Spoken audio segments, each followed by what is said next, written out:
Masagana, matatag at progresibong industriya. Ito ang inaasam para sa mga magsasaka ng niyog sa bansa. Sa ilalim ng Coconut Farmers and Industry Development Plan ng CFIDP, kayang-kaya. Iba't ibang programa ang nakalaan para sa mga magniniyog. Kasama na rito ang health and medical, scholarships, crop insurance, credit at marketing assistance. Mayroong ding training, access sa iba't ibang pasilidad at mga serbisyo para sa mga samahan at kooperatiba. Magtungo lang sa pinakamalapit na opisina ng Philippine Coconut Authority sa inyong lugar upang magpatala sa National Coconut Farmers Registry System o NCFRS. Sabay-sabay tayong umasenso sa pagniniyog. Maging masagana, matatag at progresibo. Kasama ang Department of Agriculture, Agricultural Training Institute, Philippine Coconut Authority at ang CFIDP. At yan ang masaganang Kokobuhayan, School on the Air on Coconut Production and Processing. Live sa inyong Radyo Eskwela. Ang programang ito ay handog sa inyo ng Department of Agriculture at Agricultural Training Institute. At yan ang masaganang Kokobuhayan, School on the Air on Coconut Production and Processing. Live sa inyong Radyo Eskwela. Ang programang ito ay handog sa inyo ng Department of Agriculture at Agricultural Training Institute. Panahon na ng pagbabago, dahil sa ito ay kinakailangan. Tayo na magtulong-tulong na maunlarin ang mahal na ilan.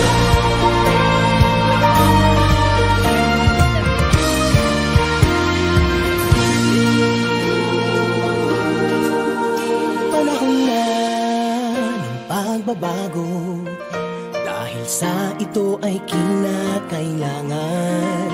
Tayo na magtulong-tulong na paunlarin ang mahal nating bayan.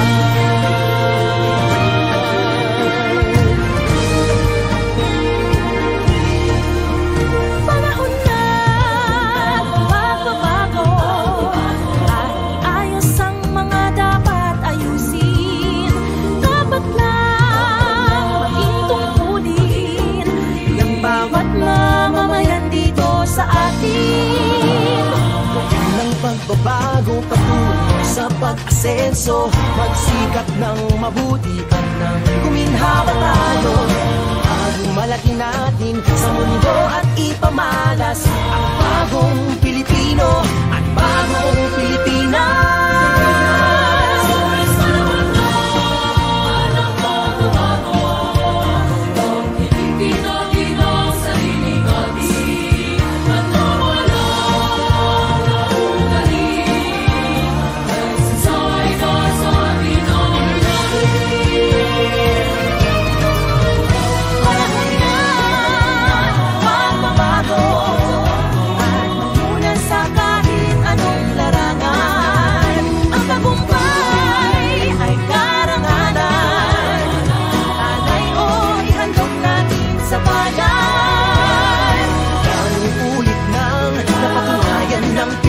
Ang husay at takas, kagandahan at talento, ang makipagpaligsahan kahit anong oras. Bagong Pilipino at bagong Pilipinas.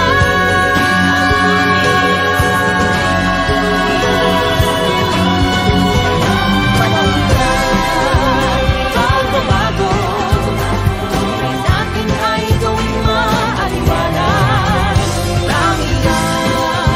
Magandang bukas, sumunga ng bagong Pilipinas.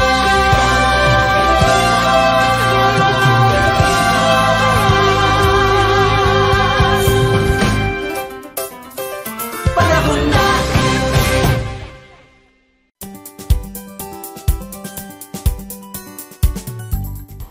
Magandang buhay! Magandang ani. Central Luzon, Buhay na buhay. Ito po ang masaganang Kokobuhayan, Radyo Eskwela sa Pagniniyogan. Ito po ang pinakabagong programang gigising sa inyo tuwing araw ng Martes at Biyernes sa oras na alas 6 hanggang alas 7 ng umaga. Ako po ang inyong radio teacher, Jello.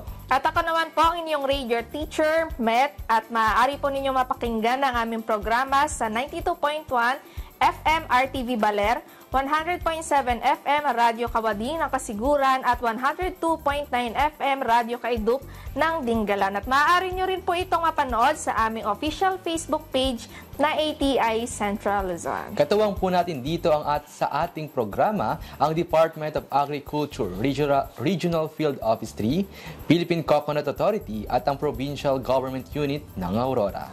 At syempre, binabati din po natin ang ating mga kasama at katuwang sa programang ito. Unahin na po natin ang ating Center Director ng ATI Central Luzon, Dr. Joey A. Belarmino, ang ating Regional Executive Director ng DARFO 3, Dr. Eduardo L. Lapus Jr., ang ating Regional Manager 3 ng Philippine Coconut Authority Region 3 and Region 4B na si Sir Dennis D. Andres.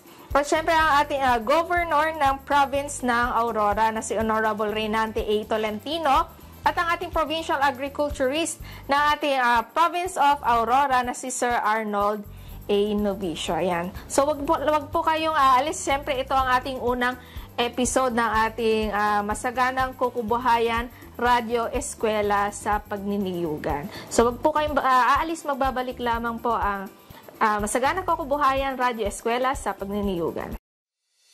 Magnyunyog ka ba? Gusto mo bang palaguin ang iyong negosyo? Sagot ka ng Masaganang Kukubuhayan School on the Air on Coconut Production and Processing. Matuto ng tamang kaalaman at mga paraan sa pagtatanim, pangangalaga, pag-ani at pag-develop ng iba't ibang produktong hango sa niyog. Lumahok sa libreng pagsasanay on-air. Handog sa inyo ng Radyo Eskwela, hatid ng Department of Agriculture at Agricultural Training Institute. Makinig na sa Masaganang Kukubuhayan School on the Air on Coconut Production and Processing. O, huwag liliban ha, dapat laging present. Makinig at matuto on-air. Dito lang sa Masaganang Kukubuhayan School on the Air on Coconut Production and Processing. Nagbabalik po ang Masaganang Kukubuhayan Radyo Eskwela sa Pagniniyugan. Para sa ating mga tagapakinig, ihanda na ang lapis, ballpen at papel at sabay-sabay pong makinig, mag-aral at matuto. At maaari nyo rin po mapakinggan ang aming programa sa 92.1 FM RTV Baler, 100.7 FM Radyo Kawadi ng Kasiguran at 102.9 FM ng Radyo Kaidup ng Dinggalan. At maaari nyo rin po mapanood ang aming official Facebook page na ATI Central Luzon. Sa ating pong unang talakayan ay pag-uusapan natin ang mga activities ng ATI Central Luzon under ng CFIDP. At syempre, batiin na rin natin ang ating mga viewers, mga listeners, at syempre yung mga kapartner natin dito sa ating programa. At syempre, speaking of kapartner, kasama din natin ang ating chairperson ng Senate Committee ng Food and Agriculture na si Senator Cynthia A. Villar. Siyempre, batiin din, since ito ay CFIDP doon, so CFIDP, batiin din natin yung mga nagko-conduct ng training under CFIDP na sila ngayon ay isang linggo doon sa Dilasag. Sila Miss Angelica, si Miss Omi Carbonell, and si Miss Carla Gabon. Ayan, so ipanalangin natin yung training, di ba? Na mas maging matagumpay ang kanilang pagsasagawa ng pagkasanay together with our mga partners natin yes. dyan sa Aurora. At syempre, batiin din natin ang ating CFIDP focal na si Miss Joanne P. Suay. Ayan. So, ano nga ba yung pag-uusapan natin ngayon? At syempre, bago tayo pala tumungo dun sa pag-uusapan natin, magkakaroon muna ulit tayo ng ating commercial break. Wag po kayong aalis, magbabalik po ang Masaganang Kukubuhayan, Radyo Eskwela sa Pagniniyugan.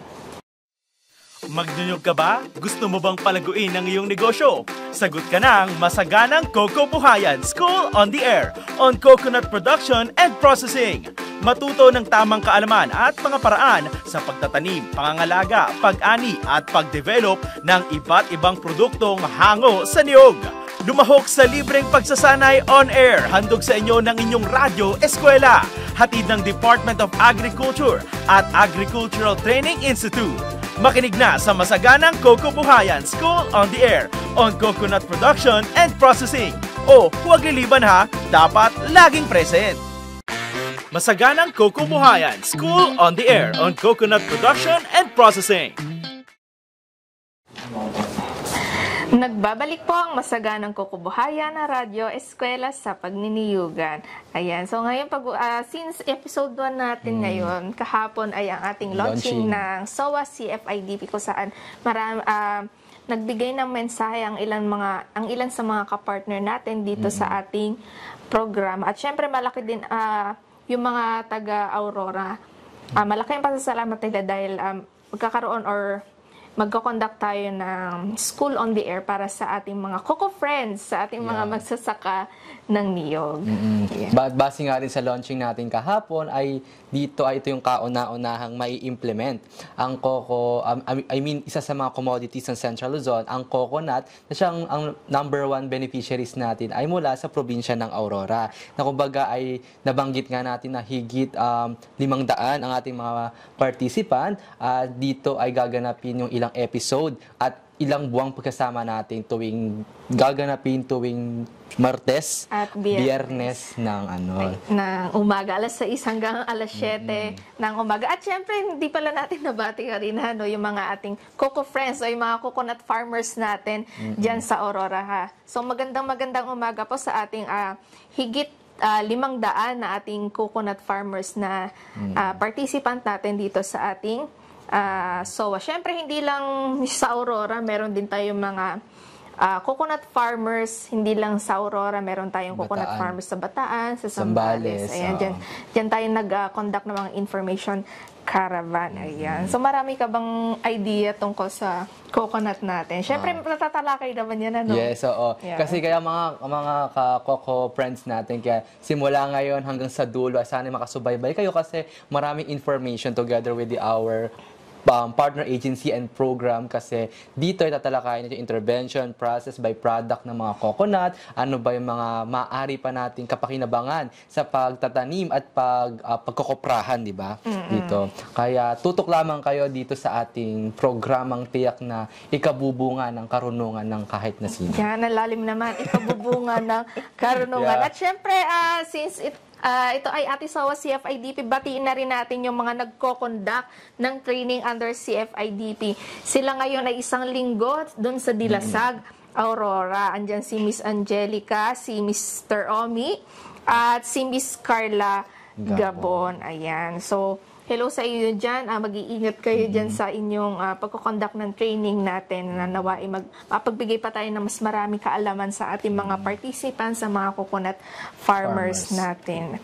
Ayan. So ngayon ay pag-uusapan natin, wag muna tayo dun sa sa mabigat, Hindi namin kayo bibiglain. Ayan. So ngayon ay i-share namin yung mga naging activities or mga nagawa na ng mga programa, ng mga activities nito mga nakaraang buwan. So marami tayong mga na-conduct na mga activities, So for sure yung ilang coconut farmers natin na nanonood or participant ngayon ay na-encounter itong mga activities natin. Syempre, starting pa lang noong January 21, 2024, ay meron nag-conduct na ang ATI ng first level ng Training Needs Assessment Result Validation na ginanap sa Aurora. And syempre, hindi lang sa first level, kundi meron ding second level na Training Needs Assessment Result Validation din na ginawa naman sa TESDA, Pampanga noong January 24,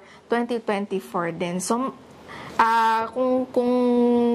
kung titignan mo, partner, although ang dami nating may ko-conduct na activities and marami din tayo matutulungan na mga farmers natin dyan. So, syempre hindi lang tungkol purely sa coconut yung mga pinamimigay na mga activities and trainings ng ATI. Meron din tayong training on coconut cacao farming system. Ito po yung intercropping. So, itong intercropping din ay meron tayong magiging topic niyan sa ating SOA CFIDP dito. So, abangan lang po natin. So, hindi lang po training ang mayroon tayo. So, kung meron kayong mga gustong malaman pa, meron po kayong aabangan dito sa ating SOA CFIDP. So, nag-conduct ang ating sila Miss Joanne, ang ating CFIDP focal ng training on coconut cacao farming system nga na ginanap sa Baler and Dipakulaw, Aurora noong April 10 to 12, 2024 at ng June 18 June 18 to 2024. So 2 batches po ang nagawa nilang training dito sa ating training on coconut cacao farming system. And syempre, ang ating information caravan na ginanap noong March 7, 12, 14, 19, 21, and 2024. So ito po ay ang information caravan na ginawa ng Information Services Section sa mga bayan po ng Aurora. Particular na po dito sa Dinalungan, Dilasag, Kasiguran, Dipakulaw, Baler at Dipakulaw at Baler. Ayan, baka mamaya may hindi pala ako masama ng mga municipality. Ayan. So, for sure, parang meron nga ako na-encounter nga na naka-enroll na umattend din nung information caravan na mga coconut farmers natin dyan. Kung saan ito pong information caravan ay isinasagawa po natin upang bigyan ng mga impormasyon yung ating mga coconut farmers kung ano ba yung mga serbisyo, ano ba yung, tungkol saan ba itong programa natin, yung CFITF. So, sa mga susunod na episode po natin ay syempre mababanggit naman po na ng ating resource person yan. So, hindi ko na po ito palalawakin kasi i-discuss naman ito sa ating susunod na episode, yung ating episode 2. So, next naman po ang training on coconut coffee farming system na ginawa naman po sa Limay Bataan at Dipakulaw, Aurora noong March 19 to 22, 2024 at April 22 to 24 ngayong taon din. Ayan. So, familiar ka naman sa coffee, ano? Yeah. So, ito po yung... Nagulat nga kasi ako, di ba? I mean, yung tinatanong mo, intercropping ba yun? Yung coconut and yung cacao, di ba? Kumbaga, hindi lang tayo nag-focus into coconut. Kumbaga, nagkaroon din tayo. Kasi meron kasi sa agriculture, like, gusto ko lang din i-share yung mga talaga nag-intercrop talaga sila ng mga bagay na mas nakakapagbigay ng innovative na resulta para sa ating mga farmers. Hindi lang nag-i-stick lang tayo sa iisa. Tapos ang kinaganda naman din kasi ng mga training na kinakandak ng ATI together with other partner agencies and program ay makakatulong talaga ito sa mga farmers natin, especially sa mga intended na mga participant natin sa Aurora. At kung gusto nyo pong mag-join or magnanais kayo, ay magkonsulta lang kayo sa mga malapit na MA or Municipal Agriculturist natin para mabilong kayo sa mga ikakandak ng mga programa under the CFIDP. Ayan. So, tama nga yung nabanggit ni Partner Jello na itong halimbawa sa intercropping ay hindi ka lang kumikita sa coconut, kumikita ka din sa other crop na nilalagay mo dun sa iyong coconut farm. Ayan. So, syempre, isa pa dito sa mga kinonduct ng ATI na training ay ang training on coconut hybridization and nursery management. So, ito pa ginanap sa APCDC Dinalungan, Aurora. So, dito po, ito yung training na to kung saan pinapakita kung paano yung pag-hybrid o yung hybridization na ginagawa ng PCA. So, itong hybridization din po ay bukod sa training na binibigay namin ay matatalakay din po ito sa ating episode na SOA CFIDP. So, dito malalaman nyo kung paano nga ba or ano pa yung kung bakit nga ba natin ginagawa itong coconut hybridization natin. And of course, meron din tayong capacity building on institutional and organizational management for CFIDP beneficiaries na ginawa naman sa Dingalan, Aurora. So, meron hindi lang ito isang phase, no, kundi ito ay 3 phase ng capacity building. And syempre, parang hindi makukumpleto ang mga training ng coconut production kung wala yung mga training on processing ng coconut products and byproducts. Ano ba yung mga, pag naiisip mo yung mga byproducts, anong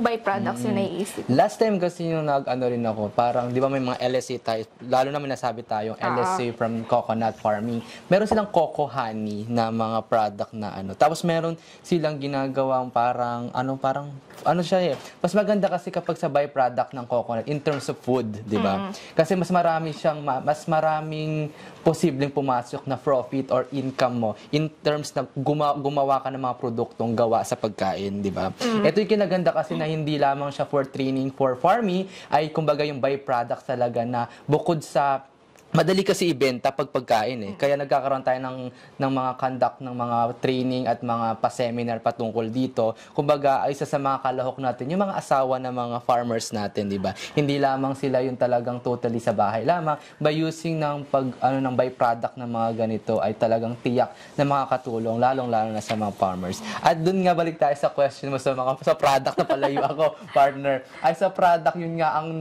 nakilala ko lang na isa sa mga produkto mula sa Aurora. Yung talagang natikman ko na dito, yung binigay, at nandito pa yung coco honey. Yung matamis na coco. Di ba? Matamis. Anong lasa? Matamis. Matamis. Lasang niyog, di ba? Yun. Ay, parang meron ka pa atang parang may binigay pa ata sa inyo yung coco. Ayun, oo, Coca-Cola. Ayun yung pinakamagandang produkto na first time kong natikman. Para siya kasing yung katas ng hindi ko alam saan siya hindi ko alam kung saan siya galing. Galing sa coconut. Oh, I mean coconut, pero ang ganda siya yung tawag organic Coca-Cola. Kung sasabihin natin. Kasi siya talaga yung puro, walang kahit anong halong chemical to. Halong mga talagang, di ba kasi kapag nag-ano ka ng byproduct na halimbawa soft drinks, ang daming mga possible nilalagay. Pero yung literal na Coca-Cola, by the word coconut, yung talagang, yung pag ininom mo siya, di ba pag uminom tayo ng soft drinks, parang may espiritu, talagang mararamdaman mo. Literal na talagang organic Coca-Cola. First time ko siya natikman Coca-Cola. Ang ganda rin pa Coca-Cola. Pero hindi siya hindi siya ginaya o parody ng isa sa mga kilalang branding. Pero talagang pag tinikman mo talaga siya, refreshing talaga. Kumbaga, galing from fresh coconut. Fresh. Oo. Parang gusto ko din ma-try yung fresh coconut. Nakalimutan, LSA natin siya eh. Sorry kung sino. Kasi siya, enrollee. Enrollee pa lang ba? Alright, hindi pa siya literally certified LSA. Alright. Hindi, nagbebenta lang siya. Nagbebenta. Alright. Promise kaya sa mga taga Aurora, try yung tikman yung Coca-Cola nila. Ang sarap niya kasi first time talaga namin. Together with yung isa namin nakasama from si Sir Eugene. Sir Eugene. Ayan, kasama namin siya na pumunta sa kanyang farm. So, sa mga interested po sa Coca-Cola na sinabi ni Sir Jello ay taga-kasiguran siya si Sir pwede nyo kami contacts, i-relay namin yung message, baka mamaya gusto nyo pala ng Coca-Cola. Ayan. Tapos may dagdag ko rin, partner, about dun sa Coca-Cola. Kasi di ba ang may tendency kasi yung pinaka Coca-Cola juice, napapanis siya. Kumbaga, hindi siya nasasayang kasi once na nagkaroon na siya ng parang sumingaw, may possible na maging sukang tuba na siya. Kumbaga, hindi talaga siya natatapon. Kumbaga, kung from drinking Coca-Cola ay magiging panahog o sausawan sa mga chicharon o mga pagkain na maaari natin pagsausawan ng mga suka na nagiging tuba, parang gano'n. So, wala pong waste na mangyayari dun sa product ng ating farmer. So, napakaganda pong innovation niyan, sir. Sana po ay lumago and makilala hindi lamang sa Aurora, kundi sa buong Pilipinas. Siyempre, kung ako naman tatanungin, ang favorite ko naman ay buko pie. May produkto ba nga? I mean, sikat na kasi yung mga buko, pero siguro iba yung gawa ng pag-Aurora. Kasi sinabi ko lang, favorite ko. Sige. So, ayan. So, sa ating po mga Coco friends, sa ating mga tagapakinig, pwede nyo pong i-share kung ano yung mga favorite coconut products po ninyo. Baka mamaya makuha yung mga idea, yung mga coconut farmers natin in the future na pwede nilang i-innovate or gawin na business sa kanilang mga lugar. Kaya ang ganda ng training na kinakandak ng ATI about dun sa processing of coconut product by products. Kumbaga, dito mailalabas natin yung pagiging innovative ng mga Pilipino at especially ito sa Central Luzon.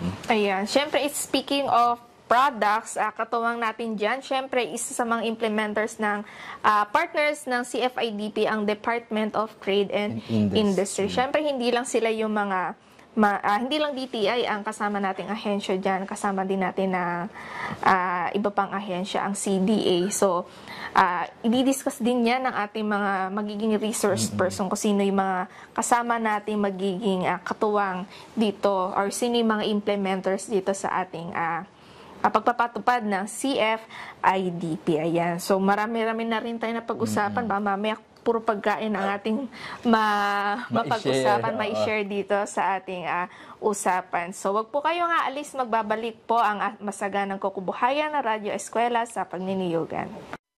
Kung ikaw ay magsasaka ng niyog, maraming paraan para maging masagana, matatag at progresibo ang iyong negosyo. Gumamit ng rehistradong hybrid coconut seedlings at mag-intercrop ng kape o kakao sa sakahan. Pwede ring magkaroon ng manukan, kambingan, bakahan o babuyan sa iyong niyugan. Alamin lang ang iba't ibang produkto na pwedeng gawin gamit ang niyog. Lahat ng ito posible sa ilalim ng Coconut Farmers and Industry Development Plan o CFI-DP. Magtungo sa pinakamalapit na opisina ng Philippine Coconut Authority sa inyong lugar upang magpatala sa National Coconut Farmers Registry System o NCFRS. Sabay-sabay tayong umasenso sa pagniniyog. Kasama ang Department of Agriculture, Agricultural Training Institute, Philippine Coconut Authority at ang CFI-DP. Matuto ng tamang kaalaman at mga paraan sa pagtatanim, pangangalaga, pag-ani at pagdevelop ng iba't ibang mga produkto hango sa niyog. Makinig na at lumahok sa libreng pagsasanay on air. Handog sa inyo ng inyong Radyo Eskwela. Hatid ng Department of Agriculture at Agricultural Training Institute. O, wag liliban ha, dapat laging present. Ito ang Masaganang Kukubuhayan, School on the Air on Coconut Production and Processing.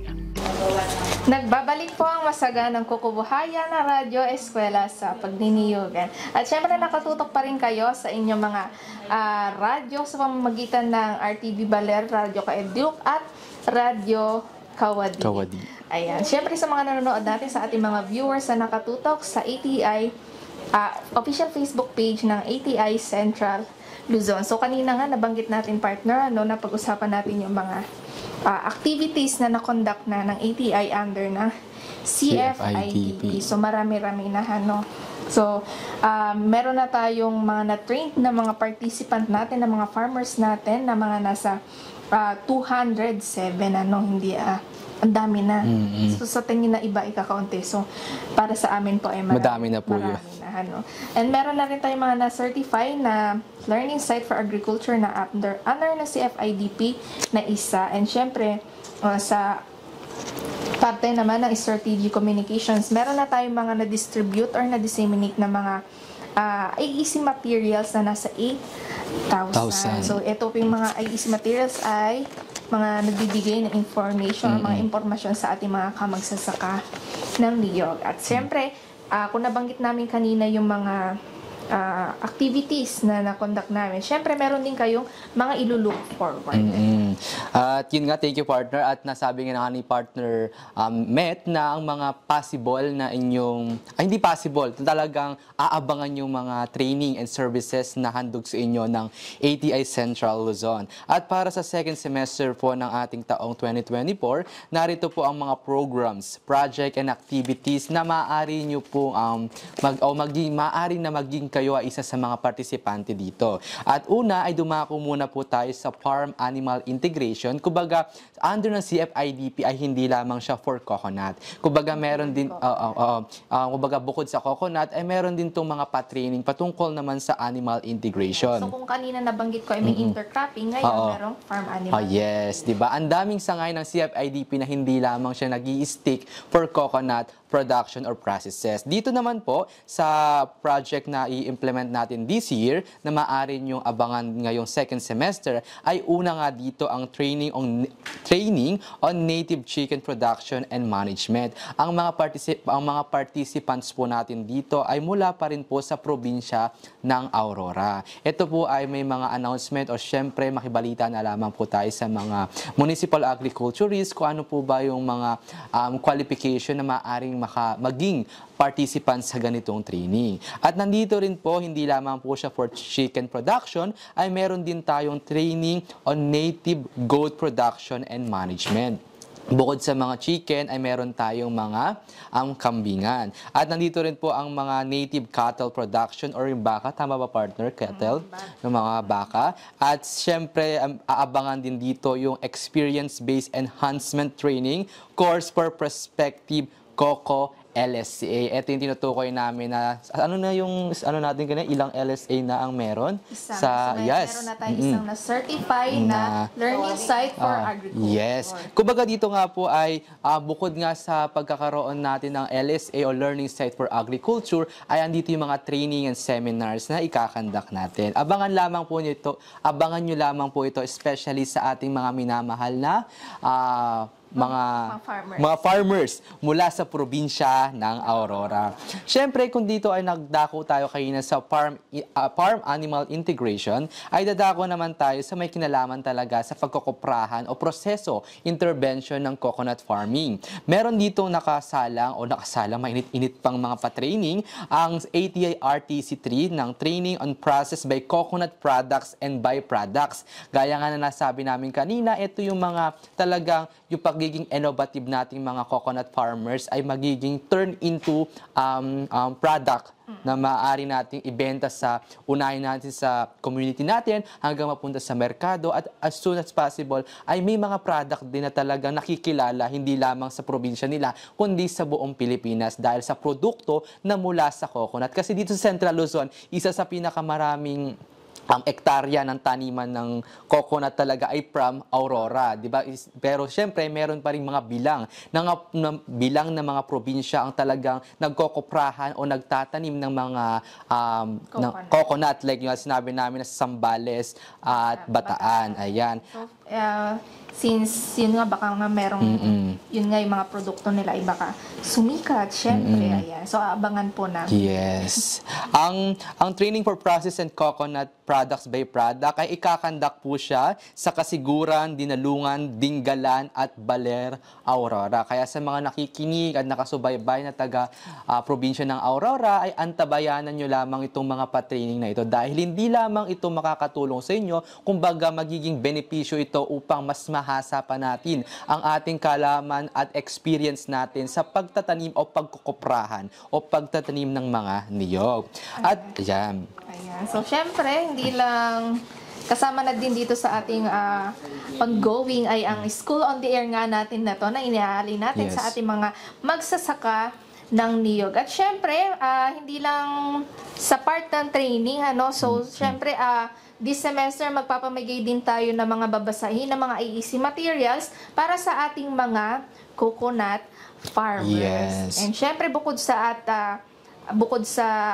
pagdidistribute ng ating IEC materials, meron din tayo i-conduct na AgriTalk.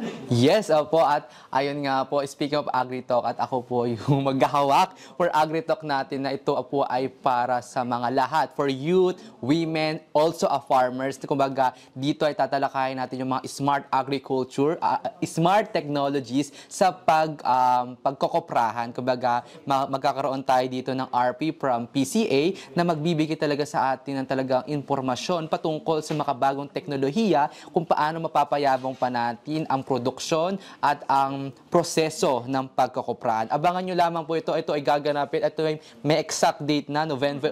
November 14 po ikakandak ang AgriTalk kung saan tatalakayin nga natin ang gaya na sinabi ko about sa modern technology or smart agriculture sa tungkol sa coconut farming. Yan. Especially, ito nga, yung SOA ngayon na kinakandak natin. Isa to sa mga aabangan dahil ito'y patuloy from July to September. Yes. September 13, kumbaga 18 episodes siya, 3 buwan na tayong magsasama at sana ay hindi nyo kami pagsawaan dahil araw-araw tayo, twice a week tayong magkakasama sa isang linggo patungkol sa proseso o mga intervention ng coconut farming. At syempre, bukod sa mga services tulad ng pamimigay na IEC materials, ay syempre meron din tayong feeds kiosk establishment and enhancement. Ayan. So, ito yung mga isang hub natin, ang Farmers Information and Technology Services para sa ating mga magsasaka. So, pwede po kayong pumunta dyan para kumalap ng mga impormasyon. So, dyan natin ilalagay yung mga ICT equipments natin na pwede magamit ng ating mga magsasaka. Kasi dito, di ba, kasi ang feeds kiosk or feeds center ay kinakailangan talaga na makita or mapansin ng ating mga mahal na farmers. Dahil dito nakalagay lahat ng mga IEC materials, especially sa mga kung magkakandak man ng meeting patungkol sa mga kung ano man ikakandak, ay maaring ito maging part. Kaya sa inyo, tignan nyo sa mga MA Municipal Agriculturist Office kung may mga fit center kayo na maaring libreng puntahan nyo dahil dyan ay nagbibigay kami ng mga libreng mga IEC materials na maaari ninyong maging gabay sa pagdating sa agrikultura. Ayan. Ayan, so yun na siguro yung mga mga activities natin for the semester. And syempre, kung sa tingin nyo, sabi ko nga kanina, kung sa tingin nyo ay kaunti lang yun, para sa amin ay marami na. Syempre marami tayong natutulungan and matutulungan pa ng mga farmers natin. Ayan. So ngayon, yung mga ite-take note ng ating mga farmers, so magi-start tayo mag-take note bukas. So marami-rami yung marami tayong mapupulot. Bukas sa partner o sa Thursday? Ay, Friday. Ayan, masyadong umaga pa umaga pa yun. So sa Friday na yung mga pag-uusapan natin kung ano nga ba ang kung bakit nilagdaan ni Pangulong Duterte ang CFI-TF. So malalaman natin yan sa ating resource person na si Mr. Jim C. De La Cruz na manggagaling sa Philippine Coconut Authority ng Aurora. At syempre partner sa ating bawat episode para mas maging engaging ang ating episode at makasama sa ating talakayan ng ating mga manunood at mga nakikinig sa atin, ay mag-iiwan tayo ng mga katanungan bawat episode. Pero syempre, yan ay mangyayari lamang sa susunod nating episode sa ating episode 2. So dito malalaman natin kung sino nga ba yung mga nakikinig sa atin. Gaya nga na sinabi natin, itong School on the Air natin ay hindi lamang siya para makinig lang tayo for the knowledge na makukuha natin. Kumbaga, nag-aaral din yung ating mga participants mula sa probinsya ng Aurora. Syempre, kung hindi man kayo ay participant mula sa Aurora, syempre tayo ay ang handle ng RTC3 ay pitong probinsya ng Central Luzon, ay maaari rin kayong makisali. Kumbaga, makipag-comment section para kung may mga questions tayo na gusto nyong masagot, ay kasama namin on air ang ating mga RP na maaari nila masagot kung may oras pa tayong nalalabi. At gaya nga na sinabi kanina, ang mga masigasig na sumagot ay maaring manalo kayo ng 100 peso worth of load. Once na start to by Friday. Sa ating episode 2. Episode 2, ayun. Ayun, di ba? Malaking halaga na rin ang 100 peso load kasi syempre, di ba, sa mga mahilig dyan mag-TikTok, ayan.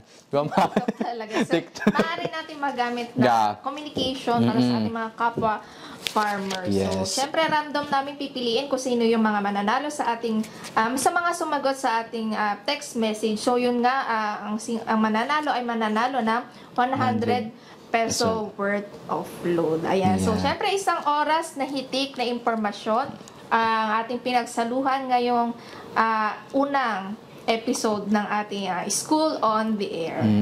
Hanggang sa susunod na episode, magsama-sama tayo muli sa susunod na episode, Friday, sa ganap na alas 6 hanggang alas 7 ng umaga. Gayon na rin sa ating partner na radio station sa 92.1 FM RTV Baler, 100.7 FM Radyo Kawadi, Kasiguran at 102.9 FM Radyo Kaidup, Dingalan. Muli po, ako po inyong radio teacher, Mehmet. At ako naman po ang inyong radio teacher, Jello. At ito po ang Masaganang Kokobuhayan, Radyo Eskwela sa Pagniniyugan. Magandang buhay. Magandang ani. Central Luzon. Buhay na buhay.